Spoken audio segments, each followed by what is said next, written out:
నా పెళ్ళం తన సొంత చేతులతో గ్లాస్ లో సోడా పోసిస్తేనే తాగుతాడ్రా. ఎందుకో తెలుసా? ఆడది మందిస్తే కిక్కెక్కుతుందని కాదురా, చేసేది తప్పైన పెళ్ళంతో చెప్పి చేయాలి. ఓకే, మెక్డవల్ బ్రాంతి కంటే స్వచ్ఛమైన నా హృదయాన్ని మల్లెపువ్వు కంటే తెల్లదైన నా భార్య అర్థం చేసుకోలేనప్పుడు ఈ పండుగలు ఎందుకు, ఈ చీరలు ఎందుకు, ఈ సార్లు ఎందుకు? ఇవ్వవే, ఆ చీర ఇచ్చేసాయి. తిరిగి ఇచ్చి డబ్బులు తీసుకొస్తాను. చిచ్చుబుట్టే కదరా, నీకు ఈ కొత్త చెట్టు కూడా ఉండడానికి వీలేదు. ఇవరా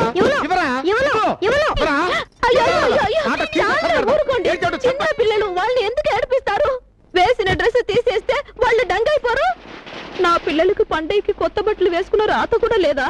పసి వాళ్ళకి ఆశ పెట్టి మోసం చేస్తారేంటండి? మోసం తెలుసుగా, పసి పిల్లల్ని మోసం చేయకూడదని తెలుసుగా. అంత ప్రేమల దాని అయితే పిల్లలకి ఏం చేయాలి? ఈ పాటికి గుడ్డు పులుసు చేసి పిల్లలకి ఫుడ్ పెట్టాలి. వాళ్ళ బాబుకి మందులో నంచుకోవడానికి కోడి పకోడీ చేసి పెట్టాలి. చేసావా? చేసావే? నేను మాత్రం చేయనున్నానేంటి? ఆ చీర ఇలా ఇవ్వండి.